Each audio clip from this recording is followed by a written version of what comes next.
Halo semuanya, welcome back to my YouTube channel. Jadi hari ini aku bakal bahas tentang perlawanan bangsa Indonesia sebelum abad ke-20 terhadap pemerintahan Belanda. Nah, apa aja sih perlawanan yang terjadi? Mari aja kita bahas.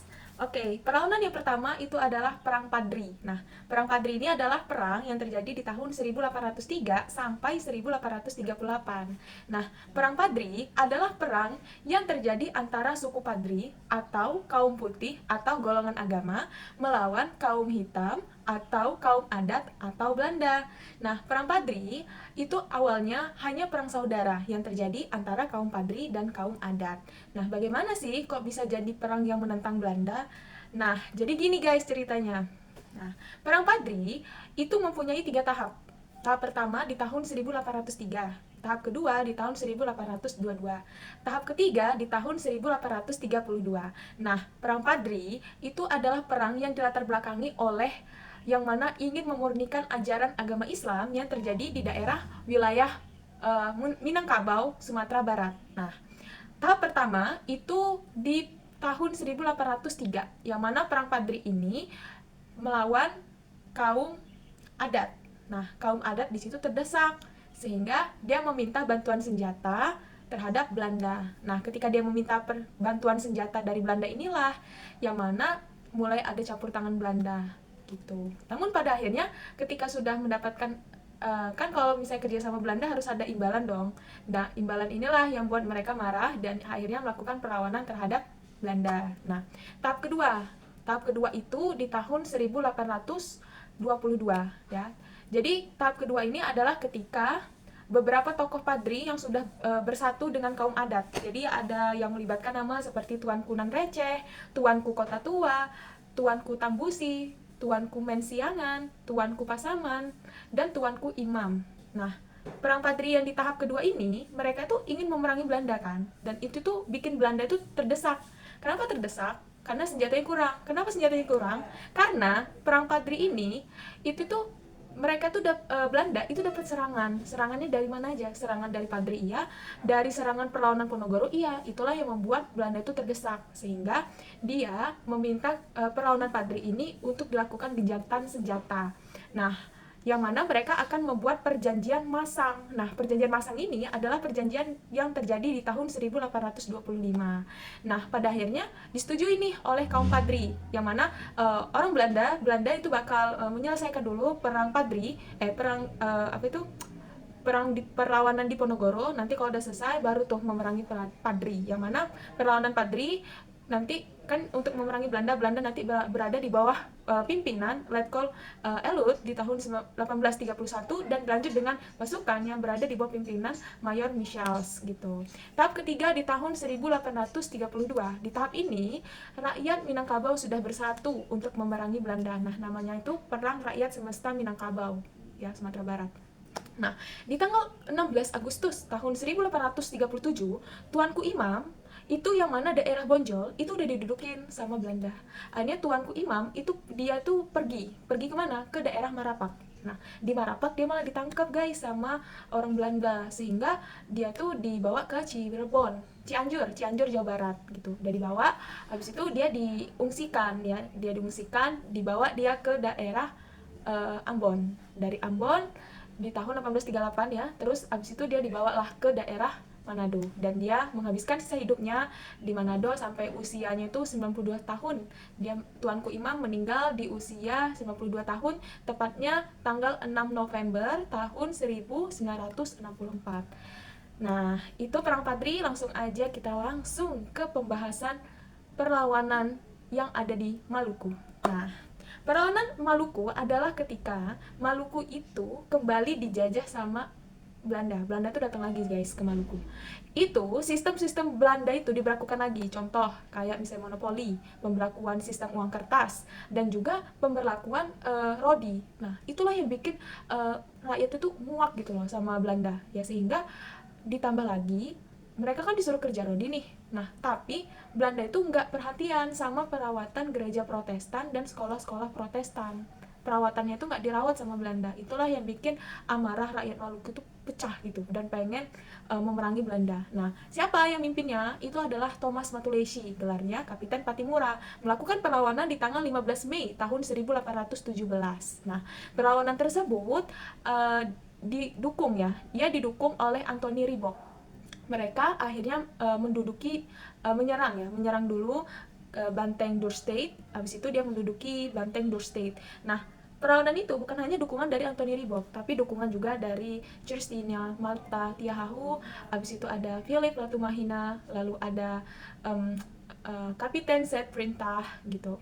Dan juga ada banyak ya, Thomas Matulesi juga ada gitu. Nah, mereka tuh akhirnya dilakukanlah perlawanan tersebut. Nah, ketika Belanda itu tahu perlawanan tersebut, Belanda ini di tanggal 11 November tahun 1817 itu minta tolong sama Raja Boy. Dia minta tolong sama Raja Boy untuk bisa menangkap Thomas Matulesi ini. Nah, pada akhirnya dia ditangkap di perbatasan hutan Boy dan Haria, ya, yang mana pada tanggal 10 Desember tahun 1817 ada 4 orang yang dihukum gantung sama Belanda karena melakukan perlawanan tersebut, yaitu Thomas Matulesi atau Kapiten Patimura, lalu ada lagi Anthony Ribock, abis itu Kapiten Set Perintah sama Philip Latumahina. Nah, hanya dia dihukum gantung, guys. Nah, itu tuh di jam 7 pagi dan disaksikan oleh seluruh rakyat Ambon pada masa itu. Jam ya, kayak ya Allah, jahat banget sih orang gitu. Pokoknya lanjut aja ya kita ke pembahasan perlawanan di Ponorogo. Nah, jadi perlawanan di Ponorogo ini adalah perlawanan yang pada masa itu tuh gini loh. Perang di Ponorogo ini awalnya itu adalah kekacauan internalnya di istana. Jadi di istana di Jogja itu tuh Sultan Hamengkubuwono II itu kan baru menjabat tuh. Nah, dia itu memecat orang-orang yang memimpin pada Sultan Hamengkubuwono ke-1 menjabat. Nah, kayak pegawai, pejabat, itu dipecat semua. Itulah yang menimbulkan kekacauan internal di istana. Nah, kekacauan itu makin muncak ketika Belanda itu udah mulai ikut campur tangan. Nah, sehingga Belanda itu ngelakuin tindakan sewenang-wenang yang membuat amarah rakyat itu memuncak dan pada akhirnya melakukan perlawanan. Nah, perlawanannya itu terjadi ketika adanya rencana pembuatan jembatan jalan melalui makam leluhur Pangeran Diponegoro yang mana pembuatan jalan itu tuh lewat di daerah Tegalrejo. Nah, di tanggal 20 Juli tahun 1825, Belanda itu bersama dukungannya Patih Danurejo keempat itu menyeranglah daerah Tegalrejo. Di situ pasukannya Pangeran Diponegoro itu pada menyingkir ke daerah Selarong. Selarong itu adalah sebuah tempat bukit yang ada di selatannya Jogja gitu. Jadi bisa dibilang Pangeran Diponegoro ini dapat dukungan bukan hanya dari rakyat, tapi juga dukungan dari Kiai Mojo. Habis itu ada Pangeran Dipokusumo, habis itu ada Pangeran Mangkubumi, ada Sentot Alibasyah Prawidirjo gitu. Orang dapat dukungan dari situ. Habis itu Selarong itu dijadikan tempat markas untuk bisa mengatur strategi untuk melawan Belanda. Nah, tapi mereka ini kan ngelakuin perang gerilya ya. Yang mana kan notabene perang gerilya itu kita tuh nggak bisa di satu tempat itu aja, kalau nggak kita bakal ditangkap.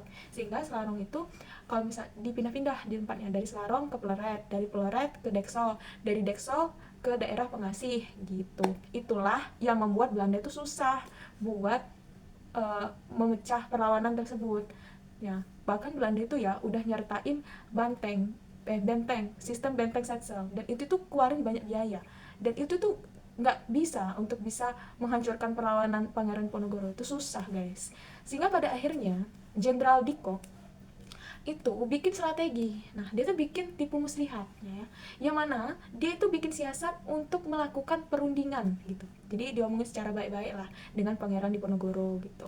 Nah, perundingannya di mana? Di rumah residen Kedu yang ada di Magelang. Dan itu perundingannya harus di tanggal 28 Maret tahun 1830. Nah, Pangeran Diponegoro itu selipnya dia datang guys. Dia datang, malah dia ditangkap. Habis itu dia ditawan. Habis itu dibawa kemana, Nat? Dia tuh ya dibawa, Pangeran Diponegoro maksud saya, maaf, Pangeran Diponegoro itu dibawa ke daerah, namanya tuh daerah ini loh, dari dia di Batavia, tapi sebelum Batavia itu apa ya, pokoknya dari Batavia dia tuh ditawan ke daerah Manado, dari Manado barulah dia ke daerah itu Semarang, ini dari Makassar ya, dari Makassar dia ke daerah, dari Semarang dia ke daerah Batavia, dari Batavia dia ke daerah Manado, dari Manado dia ke daerah Makassar ya gitu. Dan dia mensisakan hidup dia, Pangeran Diponegoro itu menyisakan kehidupannya itu di mana, di ya di ini di Makassar itu, sampai dia meninggal di umur 70 tahun. Dia meninggal di tanggal 8 Januari 8 Januari tahun 1855 gitu. Jadi itulah ya guys, perlawanan yang terjadi, beberapa perlawanan yang terjadi sebelum abad ke-20, perlawanan Indonesia terhadap pemerintahan Belanda. Dan aku jujur aja masih belajar guys, dan maaf ini kalau banyak kesalahan, dan kepada Tuhan saya mohon ampunan. Jadi ya sekian dulu pembahasan kita hari ini. Jangan lupa kalian like, subscribe, and comment, dan aku sangat meminta dukungan ya dari kalian semua. Dah, see you next time my video.